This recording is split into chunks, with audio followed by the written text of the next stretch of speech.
লোভনীয় স্বাদের চিকেন বিরিয়ানি কে না খেতে পছন্দ করে। আসসালামু আলাইকুম সবাইকে, welcome to my channel Rifas blog studio. তাহলে রেসিপিটি শেয়ার করা যাক। প্রথমে একটি প্যানে 4 থেকে 5 চামচ পরিমাণ তেল দিয়ে 7 থেকে 8টি পেঁয়াজ কুচি তেলের উপর দিয়ে দিলাম। পেঁয়াজগুলো ব্রাউন কালার করে ভেজে বেরেস্তা করে আমি তুলে নিলাম। অন্য একটি বাটিতে 4 চামচ পরিমাণ গরুর দুধ দিয়ে ভেজে রাখা পেঁয়াজ বেরেস্তা ও 6-7টি কাজু বাদাম ও কিশমিশ দিয়ে হাত দিয়ে গুঁড়ো করে নিলাম। তারপর ধুয়ে রাখা চিকেন গুলোতে আধা চামচ পরিমাণ হলুদ ও লবণ মরিচ লাগিয়ে মেখে নিলাম। আর কেটে রাখা আলু একই প্রসেসিং এ হলুদ লবণ মরিচ লাগিয়ে মেখে নিলাম। তারপর একটি প্যানে ম্যারিনেশন করে রাখা চিকেন গুলো হালকা ব্রাউন কালার করে দুই পাশ ভালো করে ভেজে নিলাম। সবগুলো চিকেন তুলে নিয়ে সেই একই প্যানে আবার ম্যারিনেশন করে রাখা আলুগুলো দিয়ে দিলাম।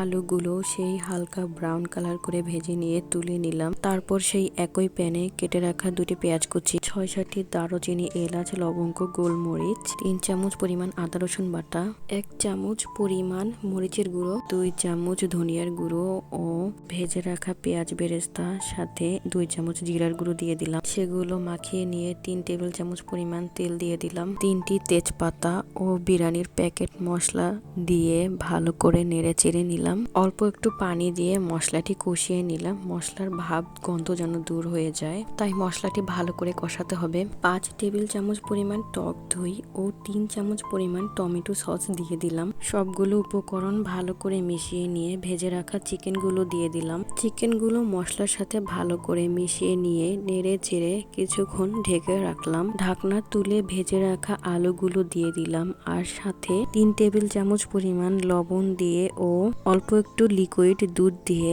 নেড়ে চেড়ে ঢেকে রাখলাম। ঢাকনা তুলে 6 থেকে 7টি আস্ত কাঁচা মরিচ দিয়ে আবার কিছুক্ষণ ঢেকে রাখলাম। এই পর্যায়ে আমি 1 চামচ পরিমাণ টেস্টি সল্ট দিয়ে নেড়ে চেড়ে 2 কাপ পরিমাণ পানি দিয়ে দিলাম আর নেড়ে চেড়ে ঢাকনা দিয়ে দিলাম। এই পর্যায়ে চুলাটি হাই হিটে রাখতে হবে। পানি শুকালেই চিকেন রান্নাটি শেষ হয়ে যাবে। তারপর অন্য একটি প্যানে 3 টেবিল চামচ পরিমাণ তেল দিয়ে 2টি পেঁয়াজ কুচি ও 2টি দারচিনি এলাচ দিয়ে দিলাম। পেঁয়াজ ভাজা হয়ে গেলে ধুয়ে রাখা পোলার চালগুলো দিয়ে নেড়ে চেড়ে 1.5 কাপ পরিমাণ পানি ও 1 চামচ পরিমাণ লবণ দিয়ে ঢেকে রাখলাম। পানি ফুটলে অবশিষ্ট রাখা বিরিয়ানির মশলা দিয়ে নেড়ে চেড়ে আবার ঢেকে রাখলাম। এখানে আমি একটু বলে নেই, এখানে আমি 1 কেজির কম একটু পরিমাণ চিকেন নিয়ে 1 কেজি পরিমাণ চাল দিয়েছি। চালগুলো 90% সিদ্ধ হয়ে গেলে উপরের চালগুলো সরিয়ে মাঝখানে একটু জায়গা করে রান্না করে রাখা চিকেন গুলো দিয়ে দিলাম আর উপরের চালগুলো দিয়ে ঢেকে গুঁড়ো করে নেওয়া কাজু বাদাম, পেঁয়াজ বেরেস্তা, গুঁড়ো দুধ